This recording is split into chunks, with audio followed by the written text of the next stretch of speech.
Shalom, shalom a todos. Sejam bem-vindos a mais uma aula de Escola Dominical. Como eu disse, essa sala foi criada em plena pandemia, para alcançar os irmãos que estavam em casa, mas devido ao pedido dos irmãos, eu fui abrindo ao público. Então, que esse público sejam bem-vindos, espero que estejam gostando. Comentem, façam suas perguntas, serão respondidas, e que todos sejam bem-vindos e todos possam participar dessa aula, amém? Bom dia, Mônica. Shalom, shalom. Envie o link lá, Mônica, por favor. Vocês estão me ouvindo bem? Se estão me ouvindo, por favor, coloquem aqui para mim ter certeza de que vocês estão me ouvindo. Às vezes nós temos problemas no microfone.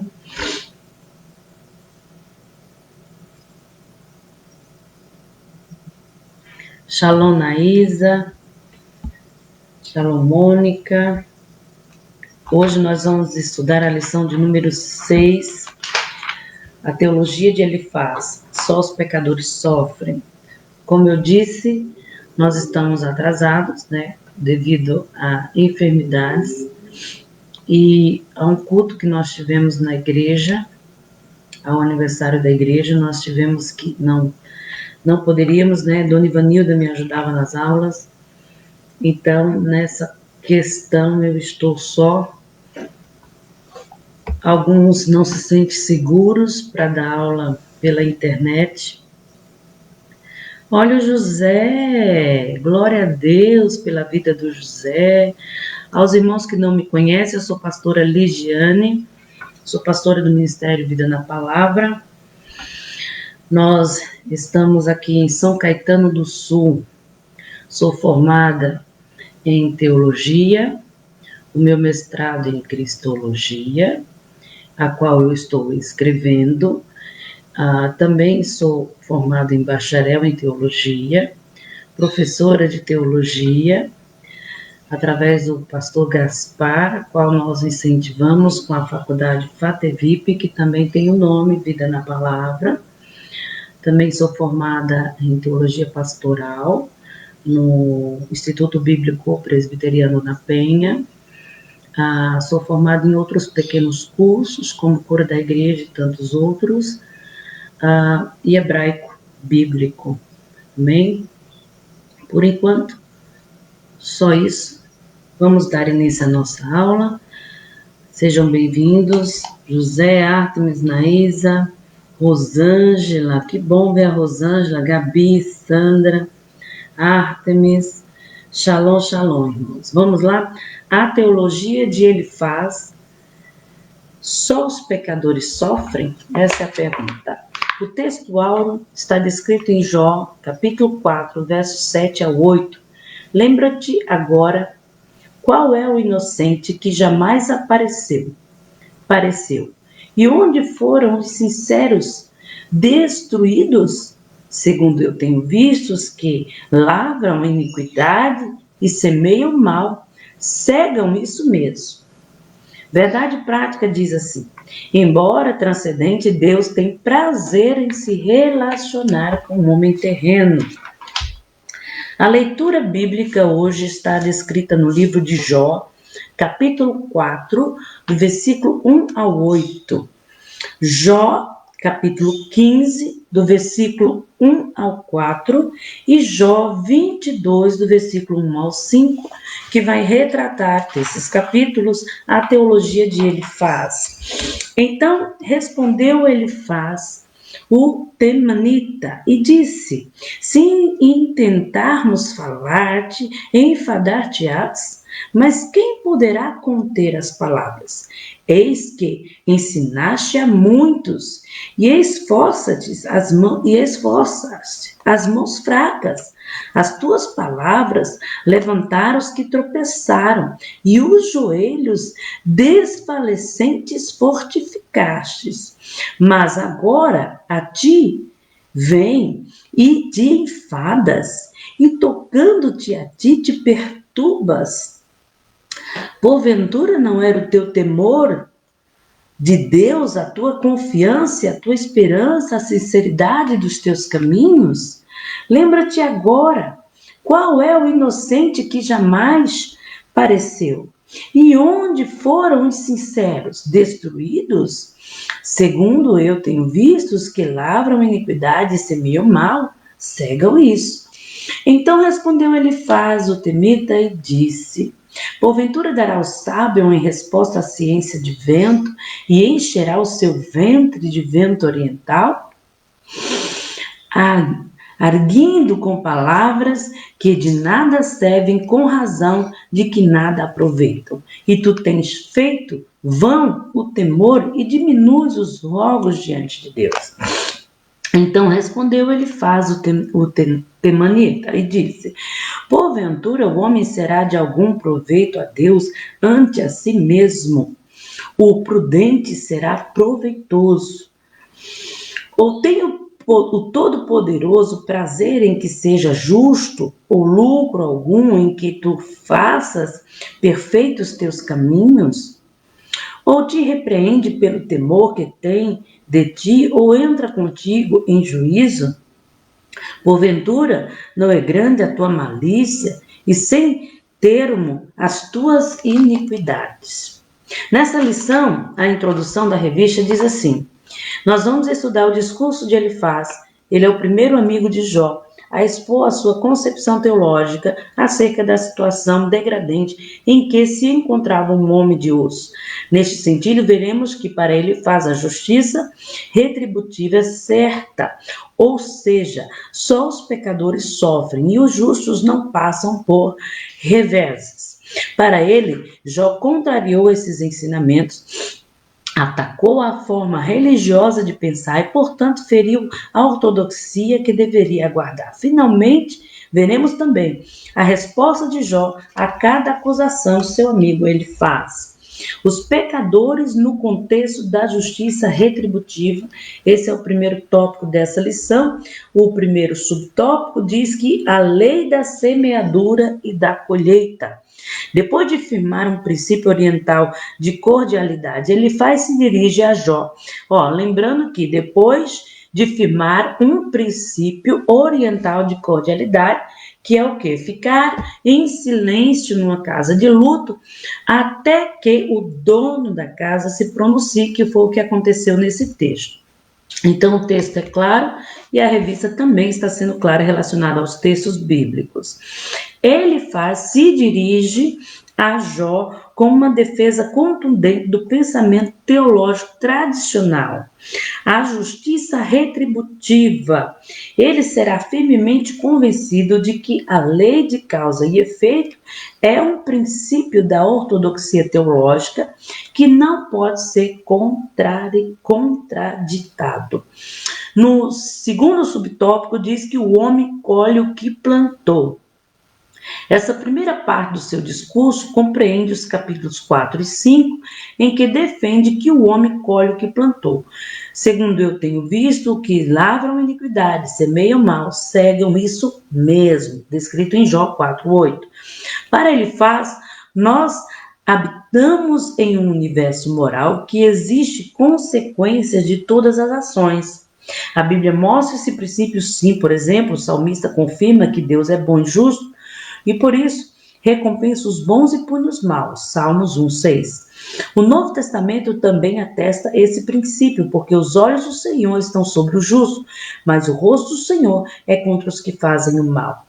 Porquanto Elifaz defende que o pecado sempre produz consequências, mas que somente os pecadores pagam por isso. Assim, segundo Elifaz, se Jó estava sofrendo, era porque havia algum pecado nele.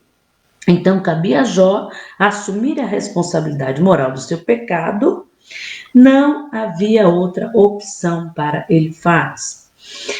Quantos são os que fazem acusações precipitadas quando alguém passa por momentos delicados na vida? Isso é comum nas igrejas evangélicas hoje, irmãos, muito comum. Pessoas acusarem pessoas de pecados assimilando ao sofrimento ou circunstância que a pessoa está passando. Então veja que temos muitos ortodoxos religiosos no nosso meio. Ao julgar precipitadamente, muitos cometem injustiça e esquecem de que Deus é quem pode ver o lado da questão de um ou de ambas as partes. O terceiro subtópico fala sobre a queixa de Jó em sua defesa. Jó se contrapõe à teologia do seu amigo Elifaz.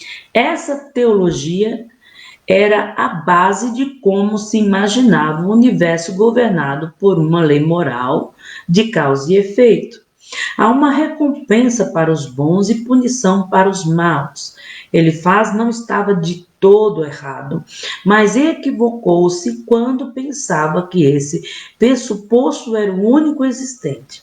Tratava partes da verdade, mas não de toda a verdade. Sua teologia não se aplicava no caso de Jó. Muitos estão generalizando as situações, confundindo textos e contextos e esquecendo que Deus é o único que pode avaliar a vida de alguém. Eu tive aquele problema que eu não dei aula em 2 finais de semana, a qual fui parar no hospital com uma dor muito forte, a qual os médicos achavam que era até infarto mesmo, devido aos sintomas, mas não encontraram nada, e até agora não tive mais nada. E teve pessoas que chegaram a me ligar achando que eu estava tomando medicação para emagrecer. Irmão, eu não estava afim de emagrecer, eu não estava preocupada com a minha fisionomia. E se eu comecei a fazer um jejum, é porque Deus falou para mim que eu deveria fazer aquele jejum. Outrora, Deus me mostrou até o que eu deveria comer e o que eu não deveria comer. Foi quando eu fui pesquisar o porquê que Deus me pediu aquilo. Então veja que ainda temos Elifaz em nosso meio. Pessoas que assimilam situações que você passa de acordo com o pensamento dela ou com aquilo que ela aprendeu durante a vida dela, no caso de Elifaz, Então o patriarca Jó não aceita a tese de Elifaz e por isso sente-se alienado de Deus e de si mesmo e dos seus amigos. Isso leva Jó a se queixar de Deus, não contra Deus, tá, irmãos? Ele se queixa pela sua atuação e situação, é uma queixa fundamentada ainda nos antigos pressupostos teológicos. Ele era justo, não estava em pecado, portanto não merecia sofrer. Em seguida, Jó se queixa a Deus, desejando abrir uma porta de diálogo com o Altíssimo. Ele não quer explicações baseadas em teorias teológicas antigas, ou seja, que viessem de homens, por mais que tivessem sabedoria, por mais que tivessem experiências de vida. Ele queria uma resposta sincera através do relacionamento direto com o próprio Deus, onde Jó fala com Deus e Deus fala com Jó. No momento da dor, a melhor coisa de se fazer é se dirigir pessoalmente a Deus. Esse é um grifo da revista. Então, nós temos aqui no segundo tópico os pecadores no contexto da tradição religiosa. Nós vamos ver isso. A ortodoxia engessada, o primeiro subtópico.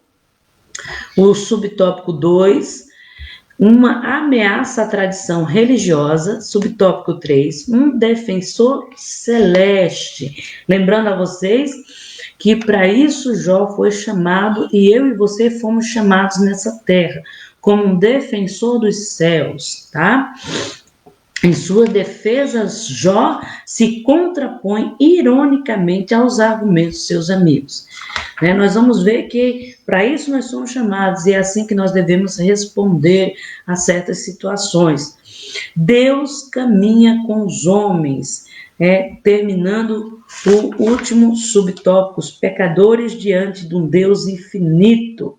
Aí a pergunta, Deus não se importa com as quimeras humanas, ou seja, com os pensamentos que vagueiam. Deus caminha sim com os homens e nós vamos estar estudando isso agora, para a glória de Deus. Eu costumo dizer que o estudo, ele traz libertação, né? E muitas pessoas, muitas vezes não querem fazer escola dominical, porque dizem, eu não vou pregar, eu não vou ensinar, eu não vou fazer, eu não quero ser obreiro, então eu não preciso da escola dominical. A escola dominical é fundamental, os ensinos bíblicos, os estudos teológicos, é fundamental para a nossa libertação. Então, nesta aula, nós trataremos da teologia de Elifaz, o primeiro amigo de Jó, a se dirigir a Jó após 7 dias em silêncio. Então, a teologia de Elifaz, ele fala que aqueles que sofrem e estão em pecados que sofrem é porque estão em pecados com Deus. Para Elifaz, o sofrimento de Jó era um atestado de que ele havia pecado e que por isso Deus tomara tudo dele, inclusive a sua saúde física. Essa teologia era semelhante à dos atuais seguidores da teologia da prosperidade. Não sei se você já viu, dentro da nossa igreja, dentro da igreja Assembleia de Deus, dentro da igreja presbiteriana, batista e tantas outras que nós vemos por aí, principalmente nas assembleias, nós podemos ver dentro da nossa igreja, irmãos, temos pessoas assim, temos sim, né? A teologia da prosperidade. Muitas pessoas estão vivendo essa teologia da prosperidade. Muitas pessoas estão agindo com essa teologia e ao mesmo tempo não conhecem. Não conhecem, mas estão falando dela o tempo todo. Estão sendo como ele faz, né? Se você adoecer, a primeira coisa que eles querem saber é por que você adoeceu. Será que o irmão está em pecado?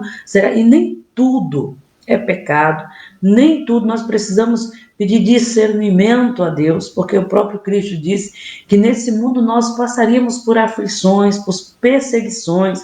Aquele que quiser me seguir, tome a sua cruz. O reino de Deus é prosperidade, sim, é riqueza, é glória, mas nós estamos, como disse Cristo, o reino de Deus chegou entre vós. Nós precisamos avançar até que as portas do inferno não prevaleçam. Mas Paulo vai dizer em Efésios 6 que ainda existem governantes nesse mundo, a qual só vão ser tirados quando o próprio Cristo vier em sua glória com seus santos e começar a reinar nessa terra. E aí começar um reinado de 1000 anos sobre a terra. Então nós vamos viver essa prosperidade. Nós vamos viver sim toda a glória do reino de Deus. Mas enquanto esse dia não chega, nós estamos em uma batalha espiritual. Nós estamos em uma luta com este mundo tenebroso. E nós precisamos entender que tanto justos como injustos passam necessidades e sofrem, né? Então, para estes, os crentes, a única diferença do justo e o injusto, eu costumo dizer, a única diferença da igreja e do mundo, né, entre pecadores e acusadores, é que a igreja tem misericórdia. A única diferença. A única diferença do justo e do injusto, do mundo e do povo de Deus relacionado à prosperidade, a bens, à saúde, é que o justo se levanta para glorificar a Deus em meio a uma enfermidade. O justo se levanta para responder para Deus em meio à fome, à seca, a uma pandemia, às necessidades, até mesmo a um luto. Um justo se levanta, como Jó se levantou e disse, né? Nu eu vim ao mundo, nu eu voltarei, bendito seja o nome do Senhor. Então a única diferença neste mundo do justo e do injusto é que o justo foi levantado para glorificar a Deus, como disse Paulo, como cartas vivas, né? Neste mundo que andam, né? Mostrando a glória de Deus na vida deles, né, irmãos? Então para estes pessoas como ele faz e como esses da teologia da prosperidade, esses crentes, eles acreditam que para ser abençoados é preciso dar tudo para Deus. E eles vivem nessa preocupação de barganha, de querer dar alguma coisa, de eu tenho que fazer alguma coisa. Ele precisa da vida dele, os bens, o tempo, o dinheiro, enfim, tudo aquilo que ele tem precisa ser dado a Deus, senão ele vai passar necessidade, senão ele vai sofrer, senão ele vai morrer. Caso contrário, ele está sendo infiel a Deus. E o próprio Cristo, que é o espírito da lei, ele veio quebrando isso. né? Aquilo que era feito por obrigação, por barganha, né? Que o povo não entendeu, Cristo traz o amor e a graça, né? Nós fazemos porque nós amamos a Deus, nós damos porque reconhecemos que Ele é, nós entregamos porque sabemos que tudo vem dele. É bem diferente de fazer barganha com Deus, né?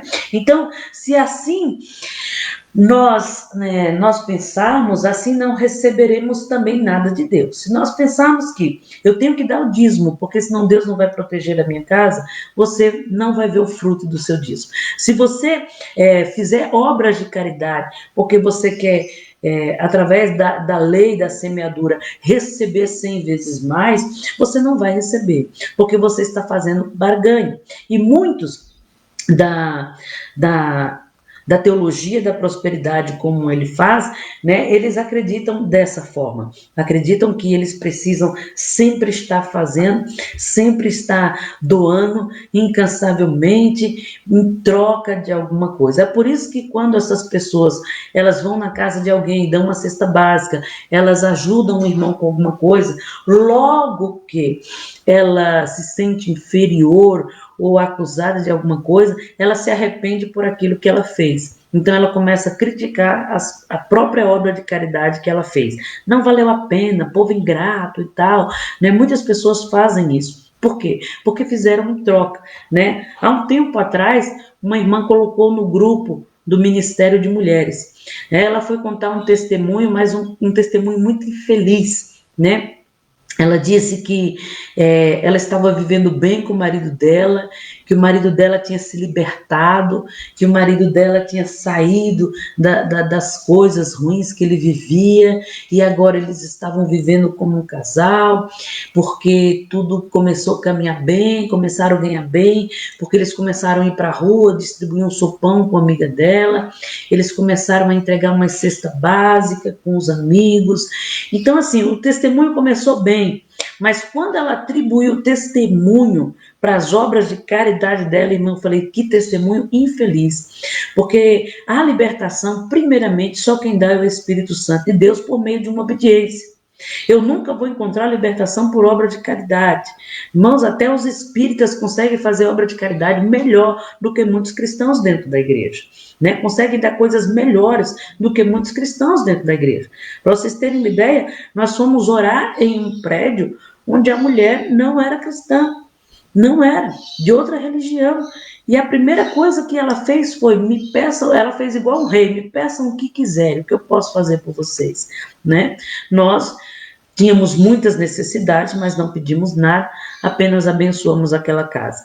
Então, muitas pessoas, até que não estão dentro da igreja, conseguem fazer obras de caridade, conseguem suprir necessidades dos outros, melhor até mesmo do que muitos crentes. Mas o crente, o cristão, ele consegue pecar muito mais do que os pecadores que estão lá fora, porque eles pecam na presença de Deus, eles atribuem o que Deus fez para eles, para as obras de suas próprias mãos, né? É aí que a igreja vai ser condenada, tá? Não a igreja no geral, mas aqueles que estão dentro da igreja, a qual Cristo fala, né? Não te conheço, aparta de mim, pega este e lança no fogo, né? Então, para essas pessoas, elas precisam estar sempre dando alguma coisa, mas elas estão fazendo barganha. Então essa é a teologia de Elifaz, esta visão distorcida, pregada para muitos, não chega a ser tão diferente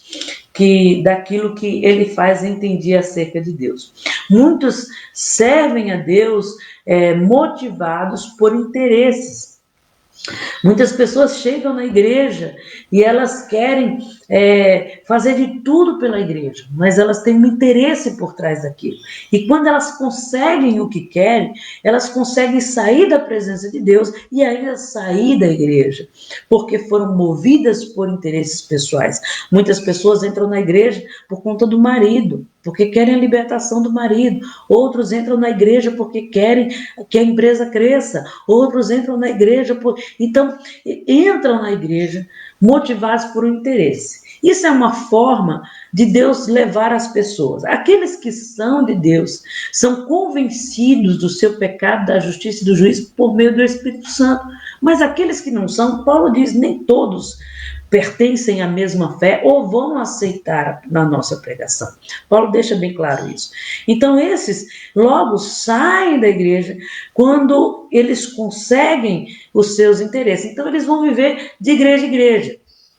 Eles vão para a igreja do vizinho, porque lá na igreja do vizinho ele acredita que o que ele tem, ele vai continuar fazendo obra de caridade, ele vai continuar abençoando o reino, e ele vai continuar sendo abençoado, e ele acredita que ele está salvo por conta disso. E Jesus diz que naquele grande dia, muitos vão chegar diante dele e vai dizer: eu curei no teu nome, eu preguei no teu nome, eu alimentei no teu nome, eu visitei no teu nome. Aí Jesus vai dizer: aparta-te de mim, porque eu não te conheço. São pessoas motivadas por um interesse. Elas não têm raiz, elas não se fixam no lugar, elas não brotam como uma árvore que dão frutos. E a Bíblia diz que todos os dias o Senhor vem procurar frutos em nós, né? Então, no discurso que ele faz, esse amigo de Jó, primeiro, ele se dirige ao desânimo de Jó. Depois, a sua impaciência. E por último, ele convence Jó a se arrepender. O primeiro subtópico diz que os pecadores no contexto da justiça retributiva. E o subtópico, a lei da semeadura e da colheita. A Bíblia, ela nos mostra com absoluta certeza como se relacionam o perdão divino e a lei da semeadura. Um exemplo, Davi e o seu pecado. Todos conhecem o pecado de Davi.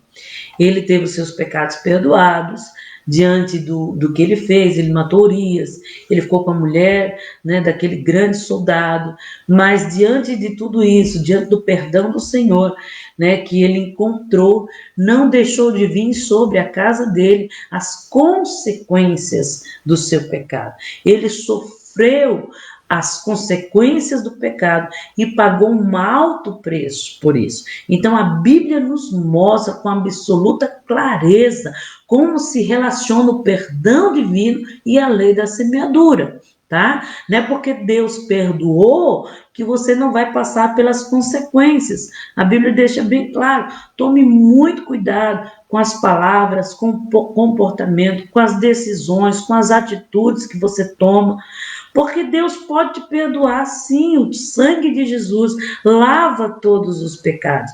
Mas, irmãos, você pode ter consequências. A Bíblia diz que tem pecados que trazem a morte. O adultério é um dos pecados que trazem a morte. Você pode trazer a morte da sua família. Você pode perder a sua casa. Você pode perder o que você tem e ter que começar tudo do zero por conta de decisões erradas. Então, foi perdoado? Foi. Mas existem consequências.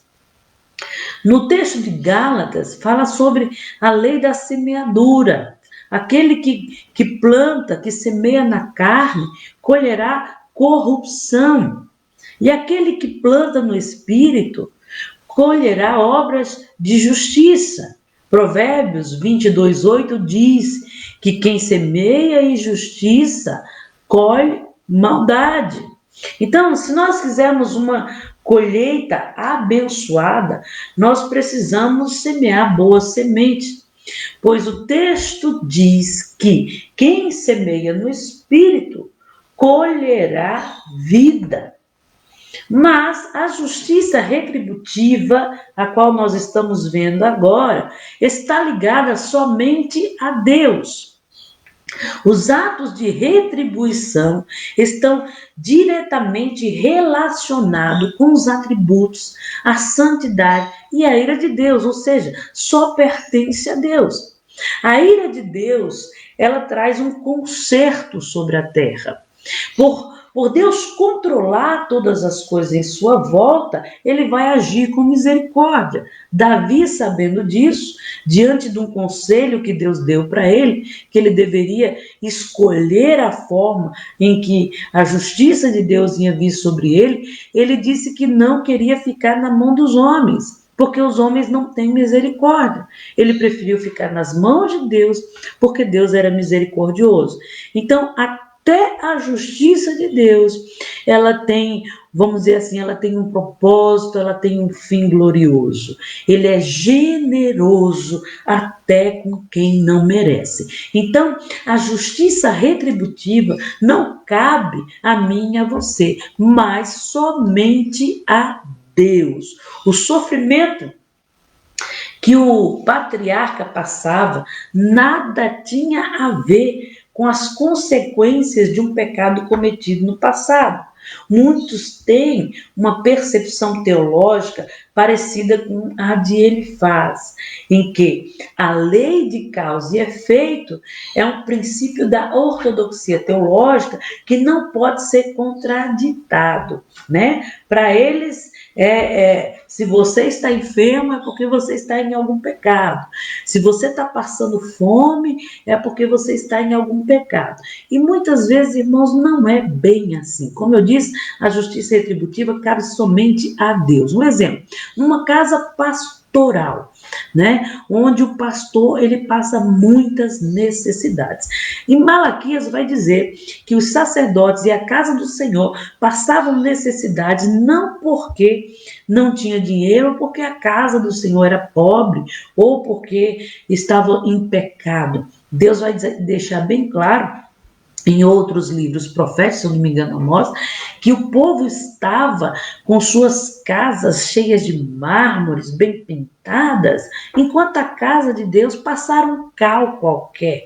Então, a Bíblia deixa bem claro que muitas vezes os sacerdotes e a casa do Senhor passou necessidade, não porque não tinha dinheiro, não porque estavam na pobreza ou no pecado, ou porque os sacerdotes estavam em pecado, mas porque o próprio povo estava retendo. Deus abençoou o povo para que o povo abençoasse a casa de Deus e o povo não fez isso.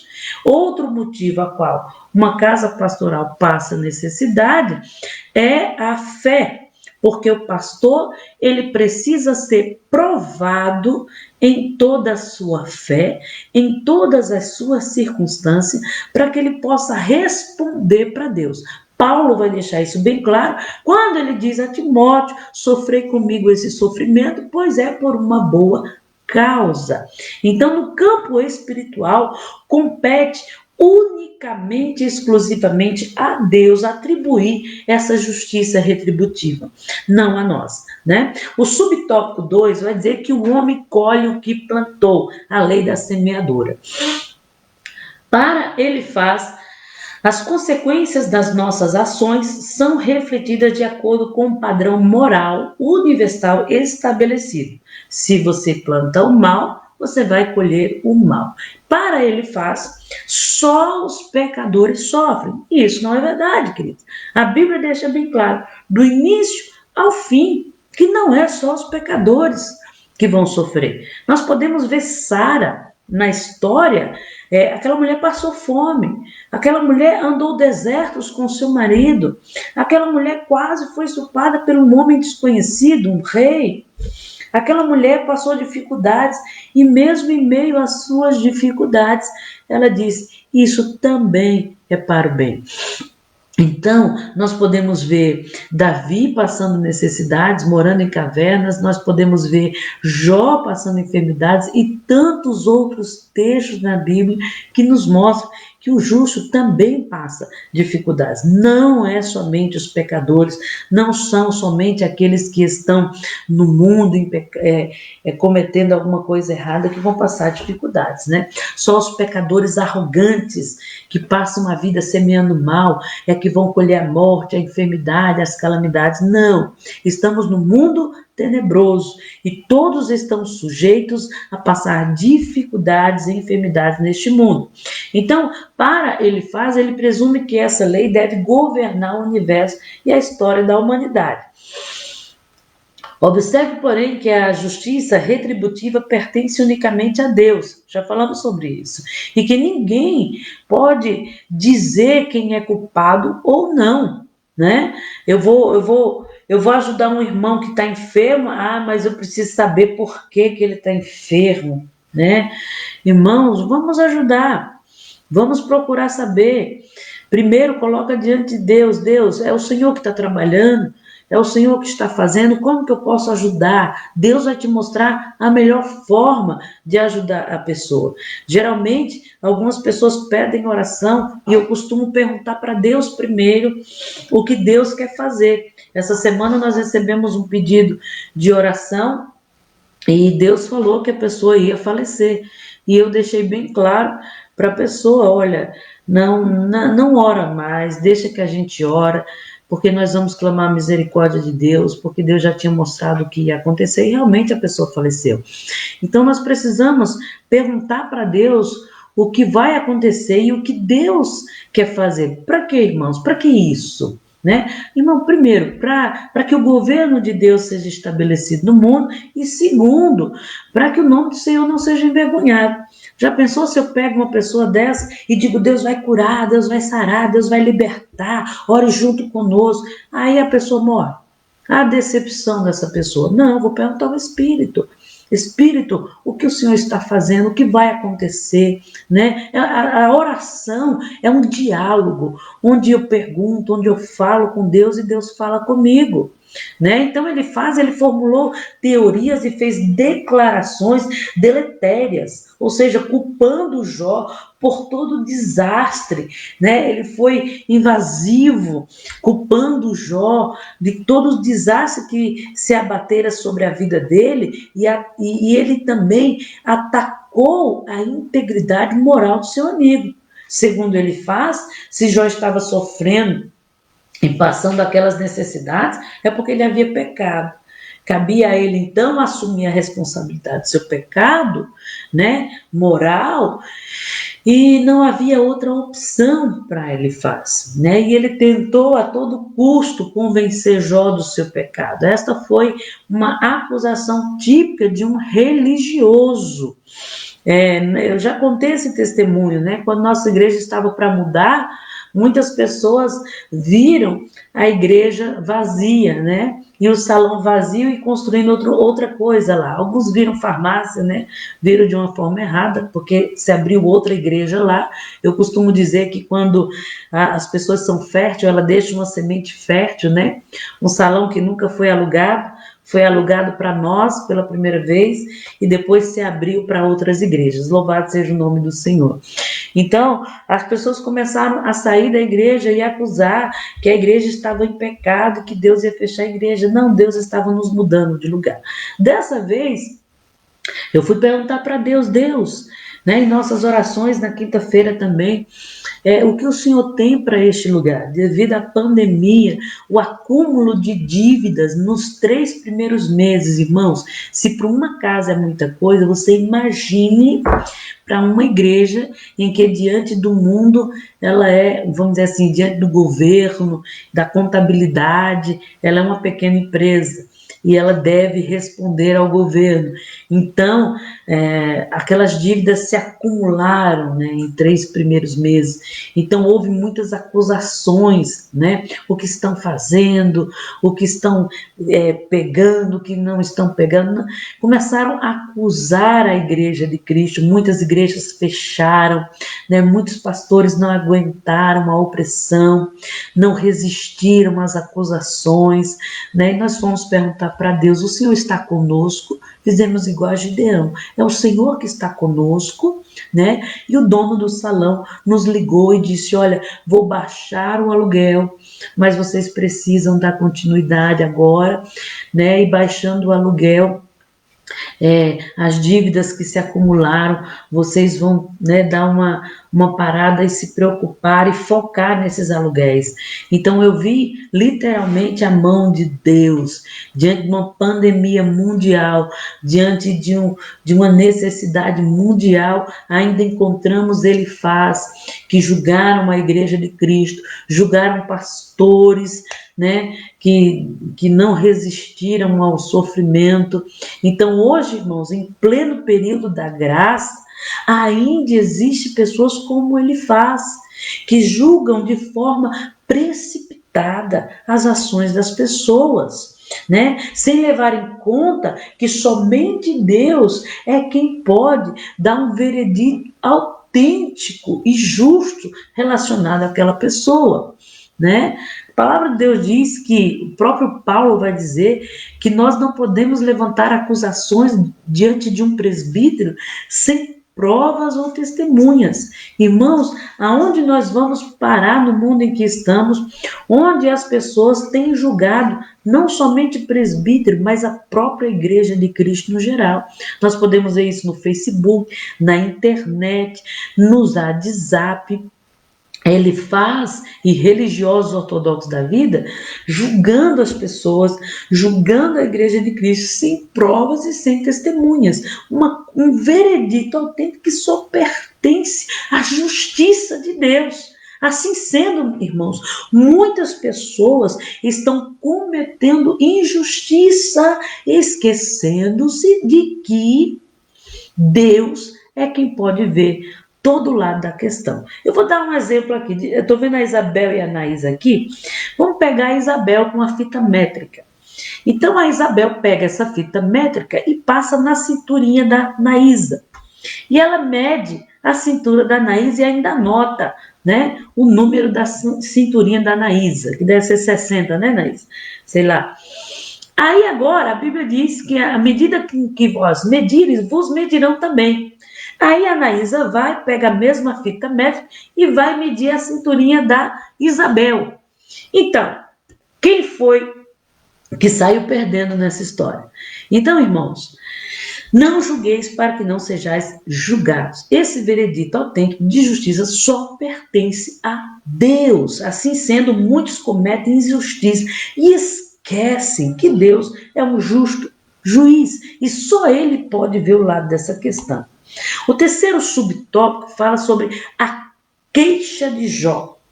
Ele vociferou, ou seja, gritou, berrou a teologia retributiva, a semeadura e da colheita. Porém, Jó contestou essa teologia em relação a si mesmo. Jó tinha razão. Este ensino é bíblico, né, da lei da semeadura. Mas não teve prudência de consultar o justo juiz e a verdadeira posição do Jó. A lei da semeadura existe? Existe. Mas ela não é uma lei universal, digamos, no caso da situação de Jó. Ela não pode ser colocada diante da situação de um irmão onde só Deus pode abrir a sua boca e declarar a posição de um homem e de uma mulher de Deus. Muitos perguntam, pastor, fulano morreu, foi para salvação ou não salvou? É porque no leito do hospital ele aceitou Jesus. Irmãos, diante da salvação, somente Deus pode falar quem está salvo e quem não está.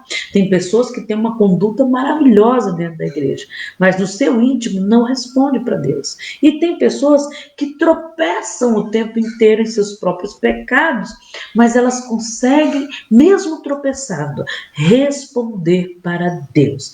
Então, somente Deus consegue ver a verdadeira posição de uma pessoa.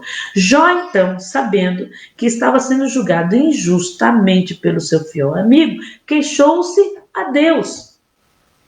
Ele não foi se queixar a Elifaz. Ele não foi se queixar ao mundo. Vocês estão me julgando, vocês são isso, camboi de hipócrita, cambando de religiosos, né? Me deixem em paz. Né? Não. Ele foi se queixar a Deus. Irmãos, uma das coisas que está sendo usada nesse tempo, isso foi falado em um congresso há um ano e meio atrás, não lembro exatamente, onde um profeta falou, estão mudando-se os tempos e nós estamos entrando no tribunal de Deus, aonde a igreja vai precisar entrar no tribunal de Deus e saber qual é a vontade do justo juiz. Literalmente, irmãos, eu vou ser muito sincera, é neste ano 2020 e final do ano 2019, eu nunca precisei tanto entrar no tribunal de Deus como nesse tempo, né? Em Jó 23, se eu não me engano, nós vamos ver isso aqui, nós podemos entrar no tribunal de Deus, e com toda a forma que Jó entrou, mas nós precisamos ter consciência de quem nós somos né? No caso de Jó, ele teve plena consciência de que ele estava sendo acusado injustamente e foi perguntar para Deus. Ele foi se queixar para Deus e depois ele entrou no tribunal de Deus pedindo que Deus julgasse a sua causa e respondesse para ele. E por isso Deus responde, Deus entra. Quando nós entramos no tribunal de Deus, há uma resposta certa de Deus. Mas antes de entrar no tribunal de Deus, nós precisamos calar os acusadores no mundo espiritual. Nós precisamos calar aqueles que nos cercam no mundo. As legalidades têm que ser fechadas. As brechas têm que ser fechadas. Nós precisamos entender quem nós somos e cuidadosamente perguntar para Deus o que nos falta, para depois entrar no tribunal de Deus. Que foi isso que Jó fez. Ele entra na presença de Deus e queixa-se diante de Deus. Em Jó 7:11, versículo 11 ao 21, ele deseja abrir uma porta de diálogo com Deus, com o próprio Altíssimo, né? Ele não está desejando falar nem bater boca com seus amigos, mas Jó deseja falar com Deus, deseja entrar no tribunal de Deus para ser ouvido pelo aquele juiz e não diante dos seus inimigos. Entrar no tribunal de Deus é muito sério. Você precisa desejar, saber entrar e perguntar primeiro para Deus se você pode entrar. Foi isso que Jó fez. Há um tempo atrás, eu já entrei no tribunal de Deus algumas vezes, mas este ano eu fui entrar, mas eu entrei de uma forma injusta. Por que injusta? Porque eu não aceitava a situação de alguns elifás, que estava julgando a igreja e julgando o nosso pastorado.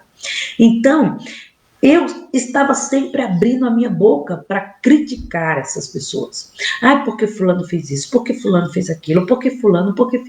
Dessa forma, eu estava me queixando com os homens, eu não estava me queixando com Deus. Então eu não podia entrar no tribunal de Deus. Mas eu entrei porque eu sabia que nós estávamos certos. Eu estava errada em me queixar com os homens. E o que aconteceu? Eu senti um peso muito forte, as coisas começaram a dar errado, e eu fui perguntar para Deus, o que está acontecendo? Ele disse, você entrou no meu tribunal, mas você não parou de se queixar com os homens. E eu falei para o meu esposo, esquece, vamos esquecer, e o meu próprio esposo também falou para mim, vamos esquecer esse povo de uma vez por todas.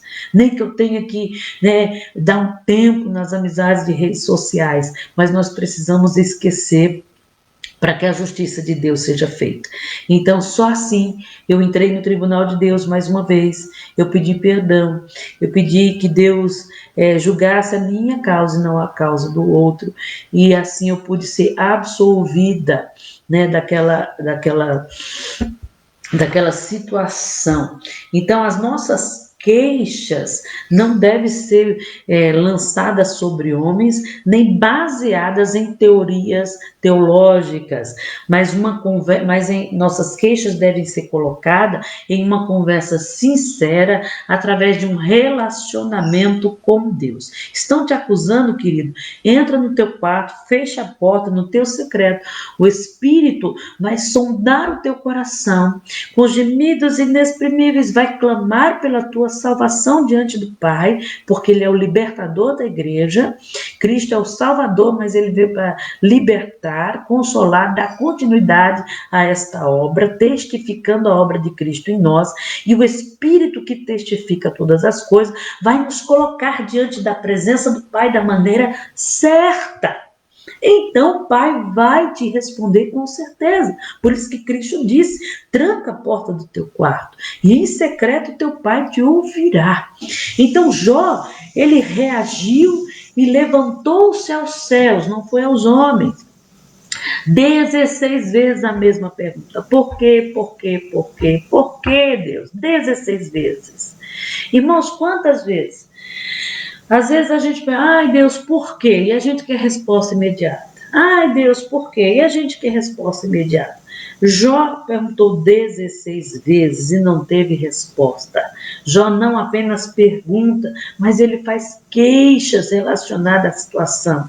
Ele levantou aos céus 34 queixas diante de Deus.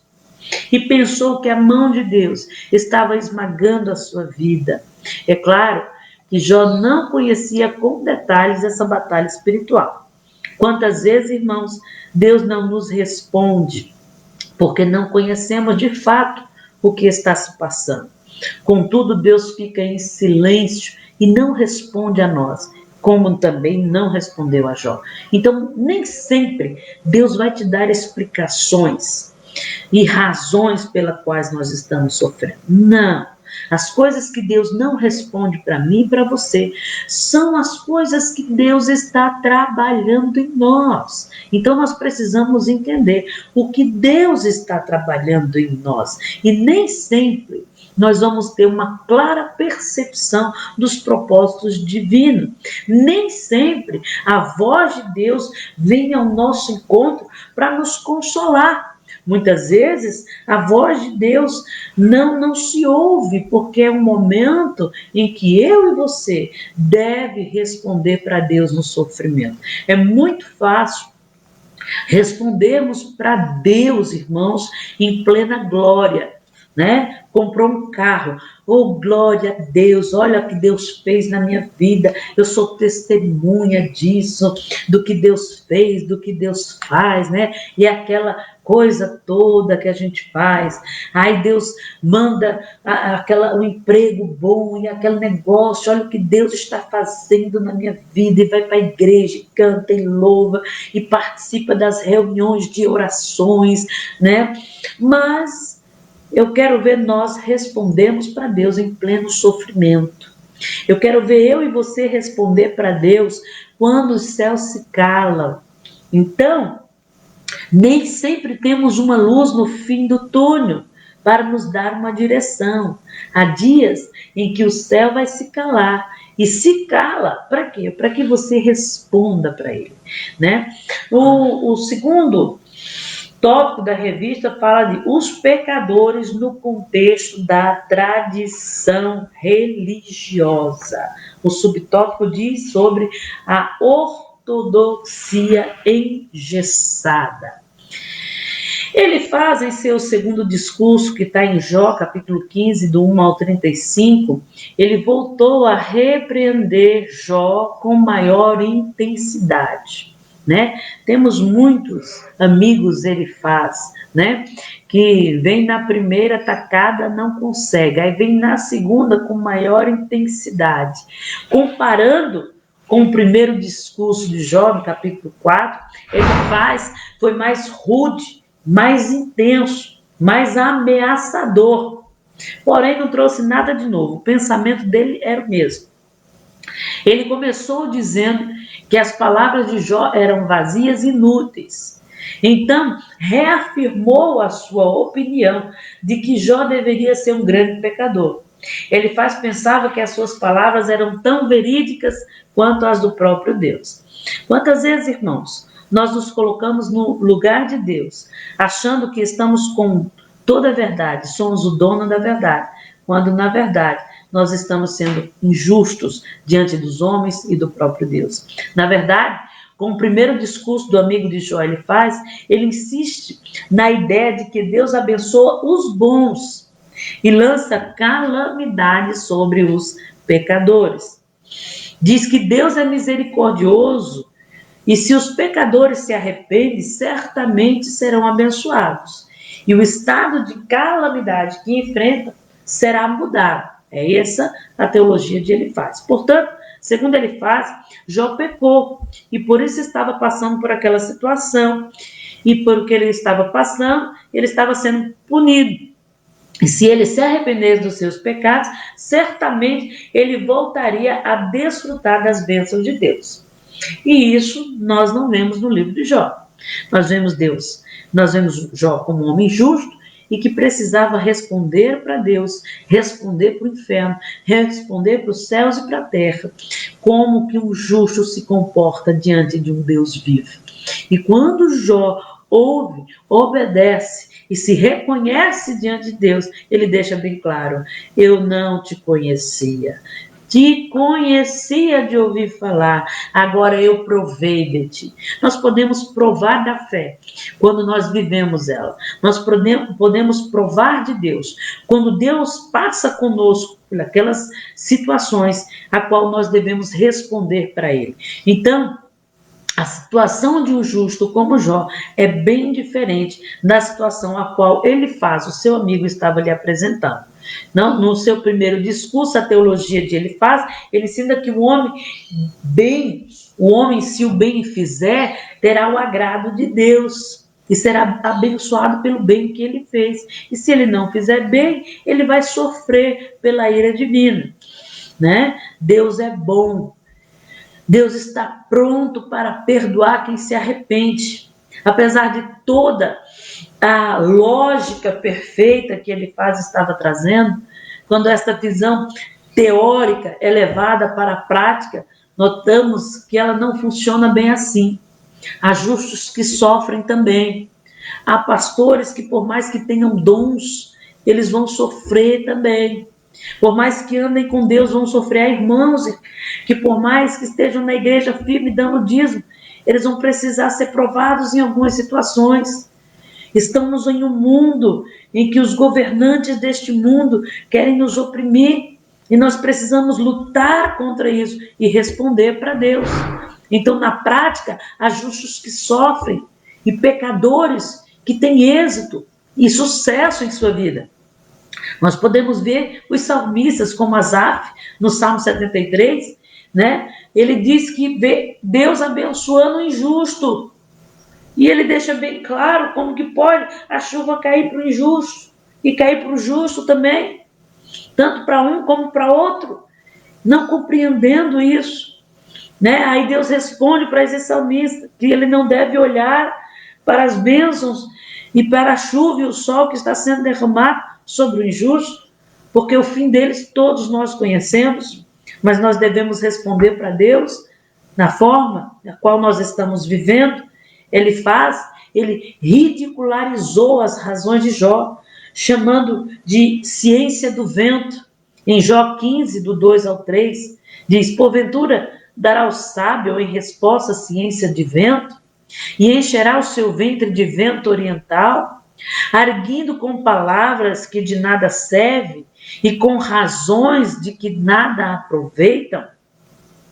Irmãos, quantos Elifaz estão dentro da igreja, estão acusando homens e mulheres de Deus, dizendo que estão em pecado, que estão passando necessidades porque estão em pecado. Irmãos, tem um pastor aqui em São Caetano, que ele era do avivamento bíblico, um homem de Deus. Ele foi acusado injustamente até na hora da morte, quando disseram que o seu câncer era por conta do seu pecado, né? E aquele homem, nós podemos conhecer ele, tivemos o privilégio de conhecer, tivemos o privilégio dele falar as acusações que foram feitas contra ele, e quantas pessoas acreditam que ele morreu porque ele não respondeu para Deus, mas diante do ministério que ele tinha, ele lutou para responder para Deus, sim. Então tem muitos irmãos, Elifaz, amigos de Jó, com essa teoria da prosperidade, que acham que Deus só vai abençoar alguém se ele estiver plantando alguma coisa, né? E a Bíblia diz que Deus é misericordioso para com todos. E se eu planto o bem, é porque eu fui chamada para plantar o bem. Se eu dou bom testemunho, é porque eu fui chamada para glorificar a Deus e não para fazer barganha com Deus, né? Na teoria de Elifaz, é fazer barganha com Deus. Então ele ridiculariza Jó. E quantas pessoas estão ridicularizando a igreja, achando que a igreja está em pecado, estão sempre acusando a igreja de Cristo na terra, que a igreja de Cristo deve ter coisa errada. Irmãos, estamos sendo juiz no lugar daquele que é o justo juiz, e nós vamos ser julgados por estarmos agindo dessa forma. O subtópico 2 diz: uma ameaça à tradição religiosa. A partir do versículo 7 do capítulo 15, ele faz procurou respaldar seu ponto de vista sobre o sofrimento de Jó. Com base na sua tradição religiosa, ou seja, ele era o mais velho dos seus amigos, ele tinha uma experiência de vida, e com base nessa tradição e nessa experiência de vida que ele tem, e com base no seu conhecimento teológico, ele argumentou por conta da idade dele, por ser o mais velho, e que ele daria maior experiência de vida para Jó, então ele entra, respondendo e argumentando a vida de Jó. No entanto, nós devemos observar a origem dessa tradição, porque acima da tradição, acima das experiências de vida, está a palavra do Senhor, que não pode ser invalidadas por estas coisas. Eu conheço muitas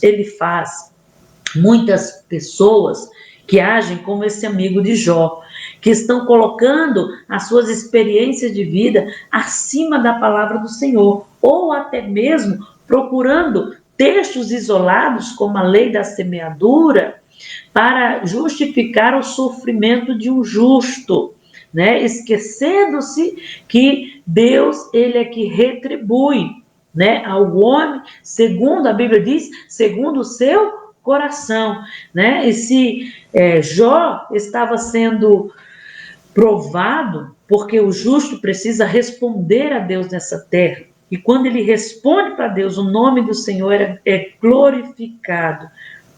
Então, irmão, nós nunca devemos procurar estribar nosso julgamento único e exclusivamente aquilo que nós cremos ou que vivemos, ou em tradição, tradições que muitos vivem, sempre serei assim, sempre foi assim. Gabriela, se o irmão está passando necessidade, é porque tem um espírito de miséria nele, Deus não está nesse negócio, e na verdade não é.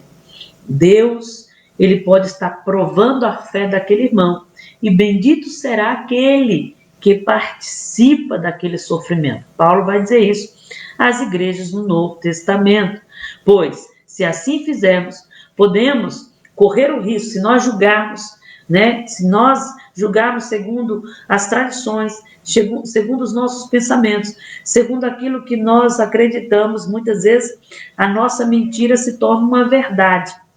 Aquilo que nós queremos acreditar se torna uma verdade. E nós estamos muitas vezes acima da palavra de Deus.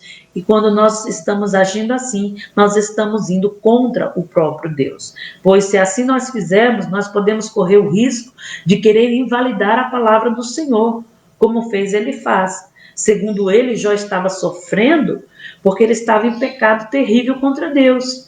Logo, Jó deveria se arrepender e confiar na bondade de Deus. Isso está descrito em Jó 15, do 31 ao 35. Só assim, Jó alcançaria o perdão e a misericórdia de Deus e seria restaurado. Mas no caso de Jó, não era uma questão de pecado. Era uma questão de que Jó é um justo diante de Deus. Deus testemunhou de Jó. Lembra no primeiro capítulo? Jó fala para Satanás: viste meu servo Jó, o próprio Deus testemunha deste homem. Agora, este homem, que Deus testemunha dele nos céus e na terra, agora este homem precisa testemunhar desse Deus. Então, Jó estava quieto, nos 7 primeiros dias, quando seus amigos chegaram em sua casa, ele estava de luto, ele ficou em silêncio, ele estava quieto. E ele poderia ter ficado em silêncio, e no seu silêncio escutar a voz de Deus, Foi o que fez Elias. No seu sofrimento, ele se escondeu em uma caverna, E lá naquele silêncio, Deus chama Elias e começa a falar com Elias. Mas Jó, por conta da sua perturbação psicológica, e nós vimos isso nas primeiras aulas, ele acabou se queixando e quebrando o seu silêncio em alto e bom som. Tem coisas, irmãos, que nós não precisamos falar para ninguém.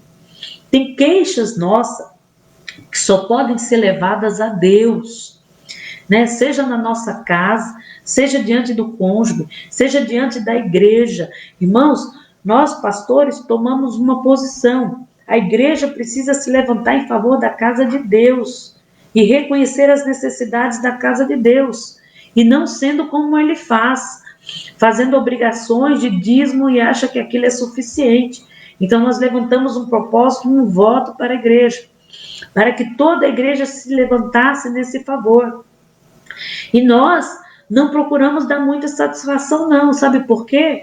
Porque tem horas que a gente tem que ficar em silêncio e nos queixar somente para Deus. E quando nós formos nos queixar para Deus, Deus ele responde, ele começa a dar estratégia, ele começa a agir, abrindo a oportunidade para nossas vidas. Jó, quando ele abre a sua boca para se lamentar diante dos seus amigos, ele estava dando uma oportunidade de que ele faz em seu pensamento, né, o acusasse de ter pecado e incitasse ele a confessar pecados inexistentes.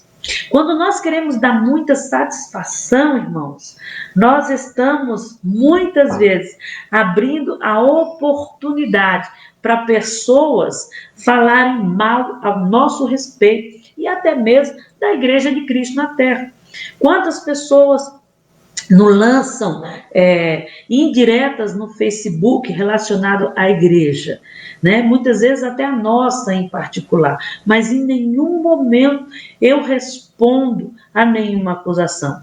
Quantas pessoas se acham teólogos demais e querem cutucar você, né, com explicações, com parábolas e com tantas outras coisas. Se eu entro naquela pilha, irmão, eu estou dando oportunidade para aquelas pessoas excitarem o meu pecado e até mesmo me julgar, né? Quando eu abro a minha boca para dar satisfação demais aos homens e para falar com os homens, eu estou dando oportunidade deles nos acusar, né? Então, Jó, quando ele abre a sua boca, ele lamentando-se diante dos homens, ele dá oportunidade para os seus amigos o acusarem de ser um pecador, né? E que ele deveria confessar os seus pecados.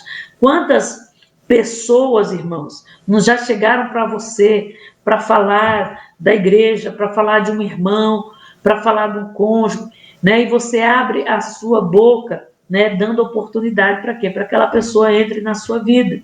Então, se tem alguma queixa a fazer, a Bíblia diz, se está amargurado, ore. Ore. Vá orar ao Senhor, mas se está alegre, vai louvar. Entretanto, Jó não deixou de ouvir os seus amigos.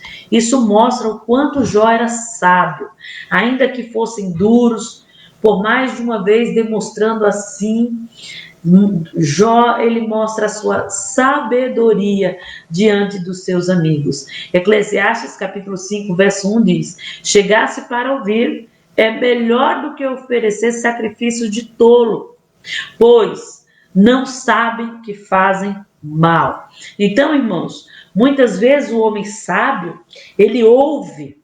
Veja que Jó, ele não se queixa para os seus amigos logo depois que ele ouve todas aquelas acusações. Ele vai procurar entrar no tribunal de Deus, né? Ele vai procurar entrar e ouvir a voz de Deus, depois que ele ouve as acusações de pecado dos seus amigos. Embora Deus é misericordioso, ele faz o amigo de Jó, não era. Ele não é. Então, muitas vezes, irmãos, você está na igreja, diante de um Deus misericordioso, mas muitas vezes tem pessoas que não têm misericórdia. Então, devemos ter muito cuidado para quem nós abrimos nossa boca, porque não sabemos as crenças daquela pessoa, não sabemos quais os pensamentos teológicos daquela pessoa.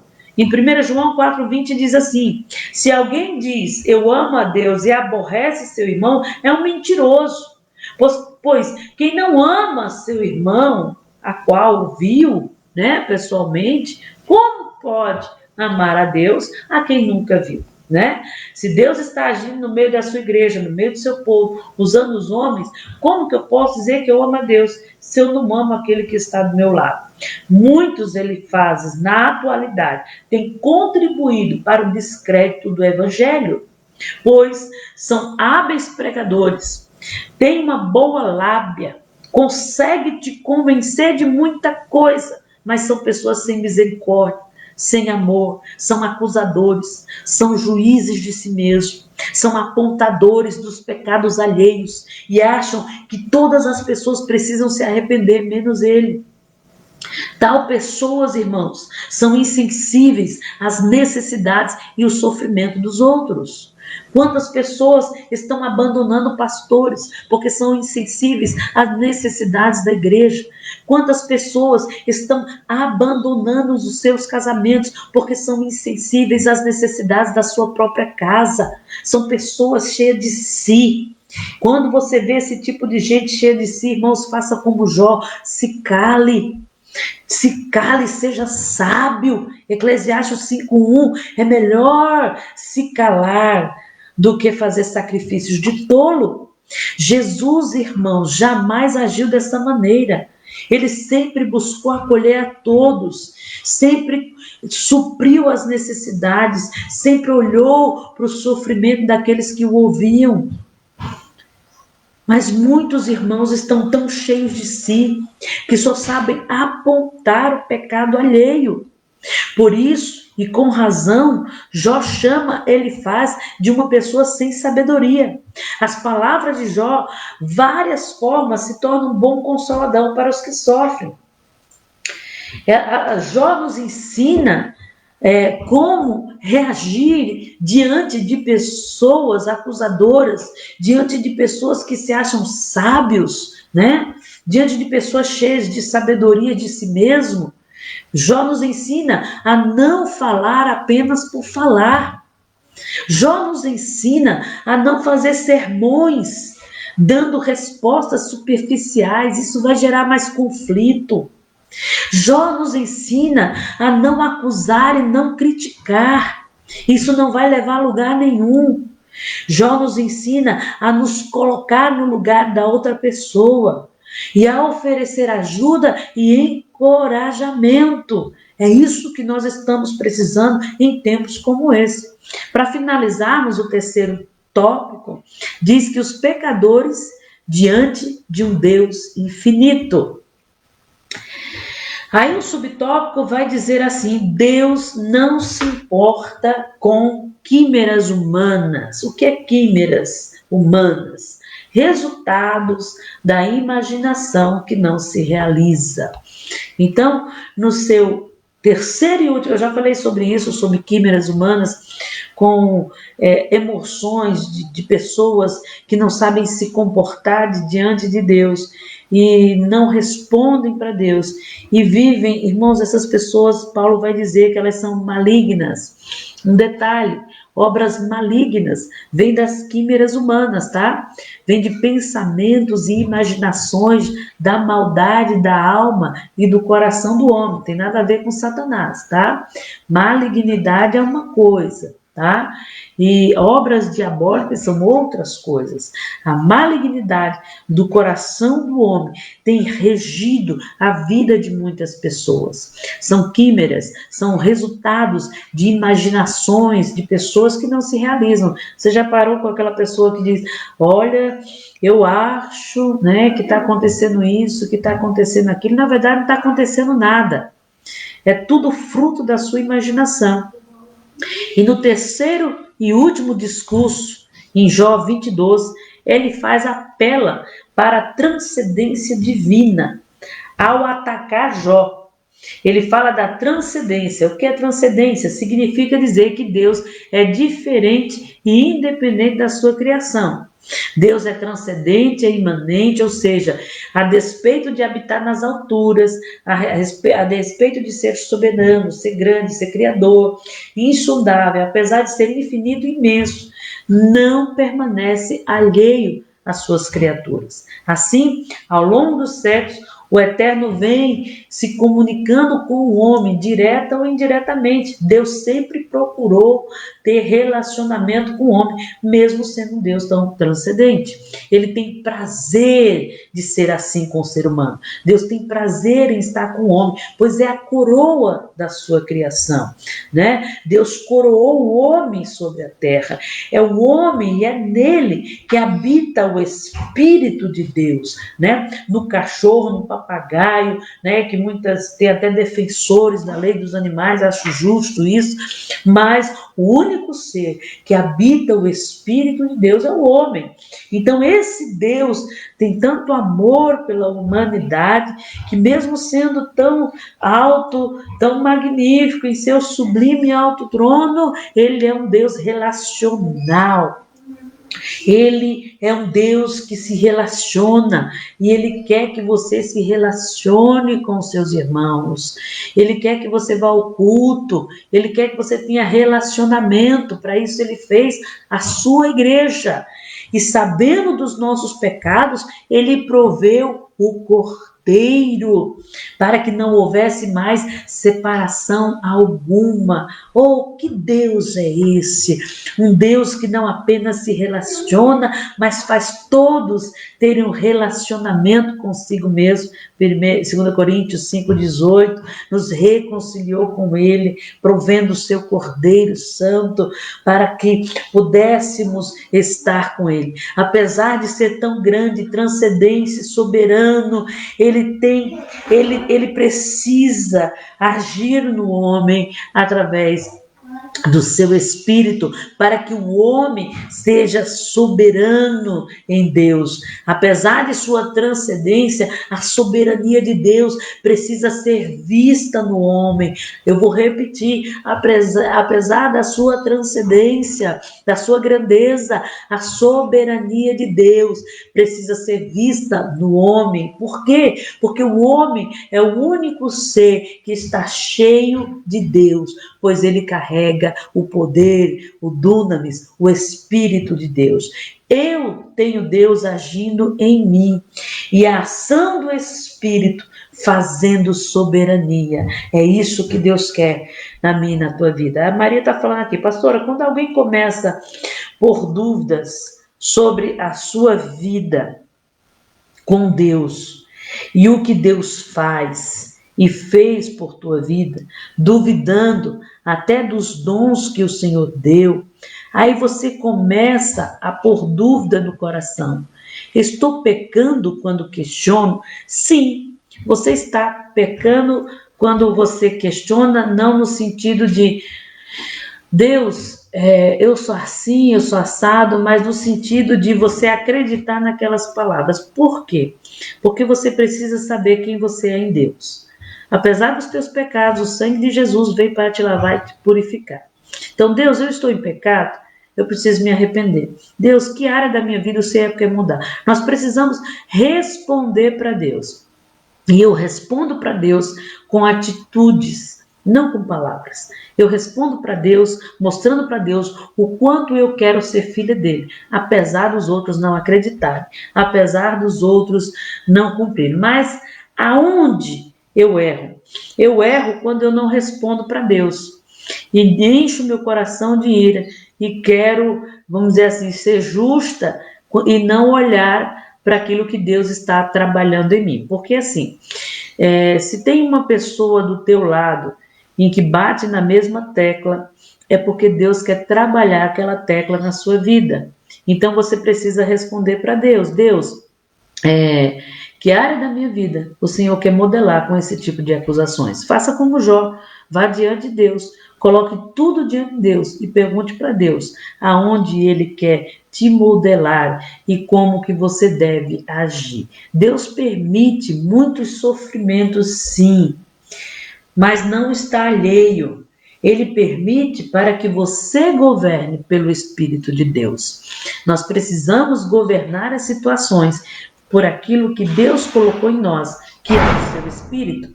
Muitas vezes, nós não estamos governando as situações pelo Espírito de Deus. Muitas vezes, nós estamos respondendo por aquilo que está dentro do nosso coração, pela própria malignidade do nosso coração, né? E nós devemos responder para Deus. né? Deus permite o sofrimento, Deus permite as acusações, Deuteronômio 13 diz, permite até que o diabo e falsos profetas venham para nos acusar, mas ele permite para que eu e você seja sal e luz, para que você governe pelo Espírito, né? Então, voltando aqui, nesse terceiro discurso, o amigo de Jó ele foi mais específico, ele acusou o amigo Jó de graves iniquidades, tá? Então Jó ele ficou em silêncio e respondeu para Deus diante de Deus. Ele acusa Jó de tomar o penhor dos pobres sem justa causa, de recusar da água alcançada e pão ao faminto, de tomar a terra à força e oprimir viúvas e órfãos. De acordo com ele faz, esses pecados eram as razões do sofrimento de Jó. Só que ele estava julgando seu amigo injustamente, porque a Bíblia não diz isso sobre Jó. A verdade, contudo, era justamente o contrário. Jó vivia engajado na obra social e sempre ajudou com generosidade. Muitas pessoas confundem obra social com obras de salvação. Muitas pessoas confundem obra social até mesmo com obra missionária, né? E Jó, ele vivia engajado nisso e o seu amigo o acusou dizendo que não, né? Deus não vai tirar a tua salvação, irmãos, por algumas questões. Deus não vai te derramar profundo juízo por conta que você não plantou algumas coisas na terra. Existe a lei da semeadura, existe, mas nós não podemos associar isso como uma lei universal. Não são as obras de caridade que vai decidir a minha vida, mas a forma a qual eu respondo para Deus. A afirmação básica e os argumentos do amigo de Jó ele faz era de barganha, né?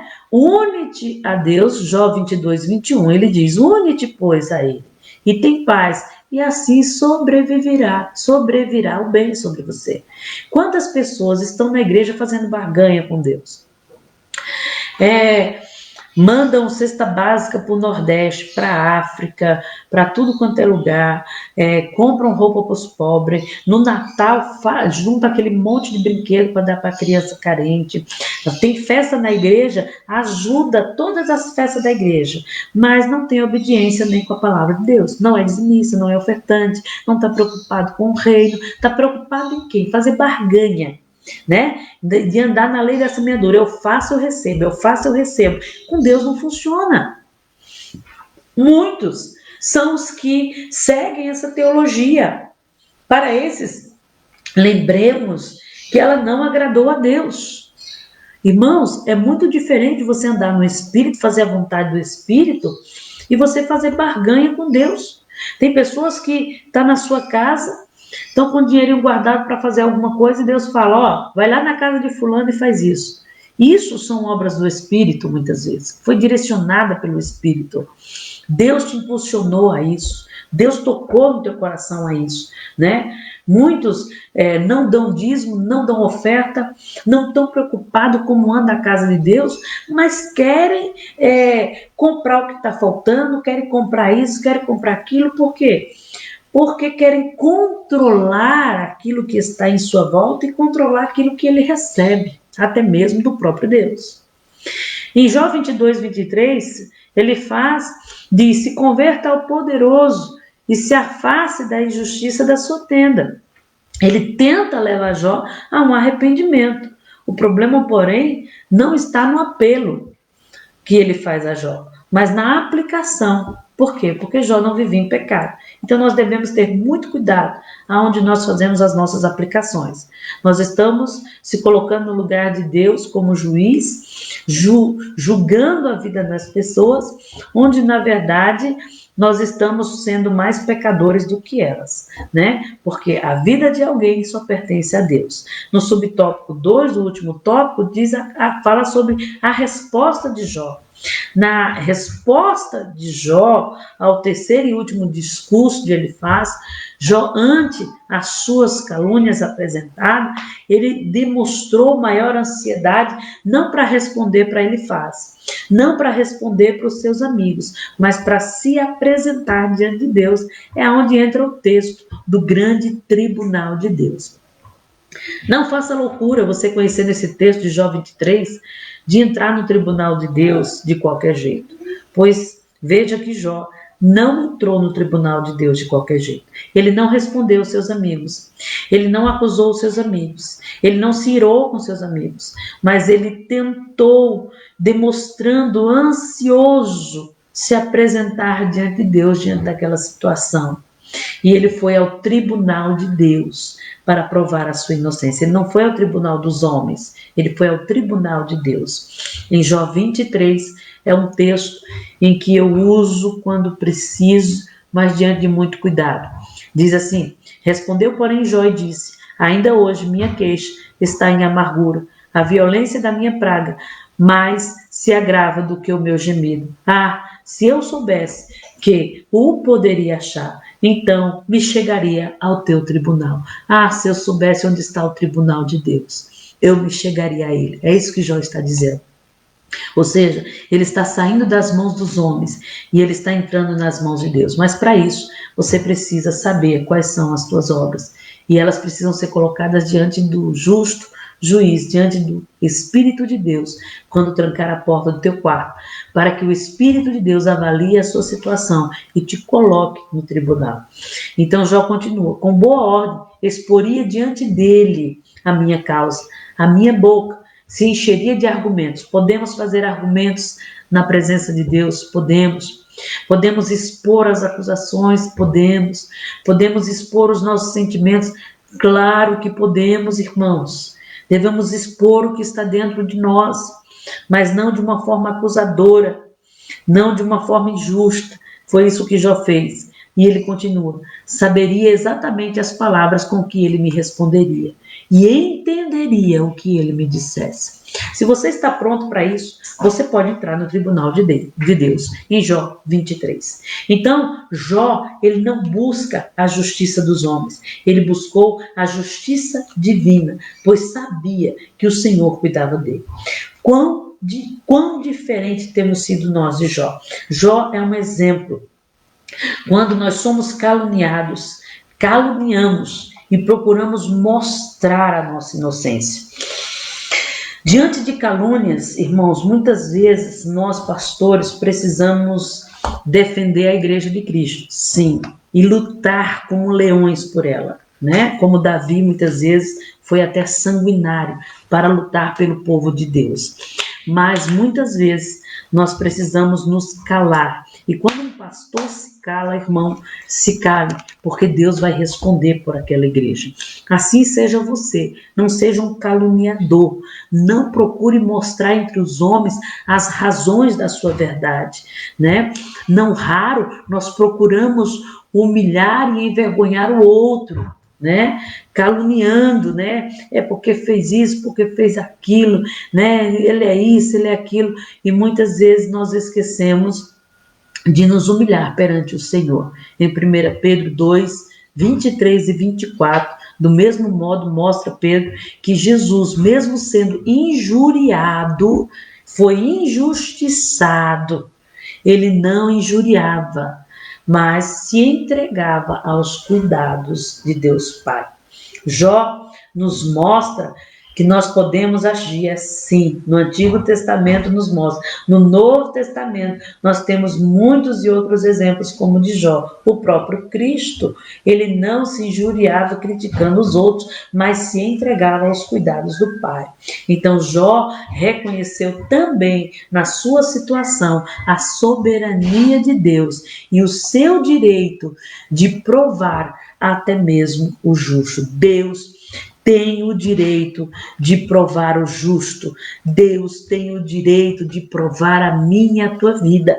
E aqueles que são provados serão aprovados por esse Deus. Amém, irmãos? Então que você reconheça também a soberania de Deus sobre todas as coisas e o direito dele de provar a quem ele quer. Amém, irmãos? Fiquem com Deus. Eu quero convidar você nesta noite a ir para o culto na nossa igreja, que vai ser dirigido pelos homens. É o primeiro culto a qual esses homens vão estar dirigindo. Então eu quero incentivar você a incentivar esse ministério. Convide amigos, convide o vizinho. Irmãos, não vá sozinho para a igreja hoje. Em nome de Jesus, vamos mostrar para esses sacerdotes que eles se levantarão como sacerdócios santos nessa terra. Amém? Deus abençoe vocês e declaro, né? Não vá sozinho para a igreja. Leve alguém com você. Convide aquele irmão que você não está vendo há um tempo na igreja. Leve quem você puder hoje e diga: os sacerdotes estão se levantando. Amém? E vá para o culto hoje. Não deixe a preguiça te dominar. Não deixe, irmãos, que o friozinho te coloque em casa e vá se aquecer diante do fogo santo da glória de Deus, porque um sacerdócio está se levantando nessa noite. Amém? Deus abençoe vocês. Fiquem na paz do Senhor Jesus. Amém? Agora,